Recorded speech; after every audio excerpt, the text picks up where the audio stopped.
কি করলেন এটা? যাত্রার অভিনয় নাকি? বাবা বলছে ছেলেকে, ট্যাপলা, এ ট্যাপলা, কোথায় রে? আজ আমি চায়ের দোকানে গেছিলাম, তোর মাস্টার মশাই আমাকে বললো তুই নাকি পড়াশোনা ঠিকঠাক করিস না। ছেলে বলছে, বাবা, ও বাবা, আমি এখানে বাবা। না বাবা, আমি তো পড়াশোনা ভালো করছি।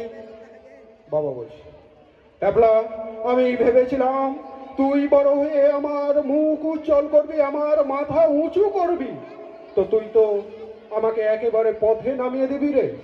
বলছে, বাবা, বাবা তুমি জানো না আমি তোমার মাথা উঁচু করেছি বাবা। বাবা বলছে, কিভাবে রে?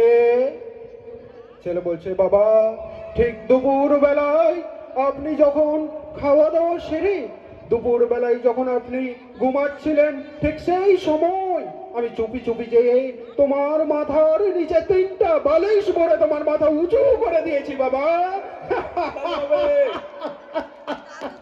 ও ও বয়স হয়ে গেছে তো খুবই চলে আসছে। তো এইরকম যাত্রাপালা হয়, আমরা খুব ইন্টারেস্টিং।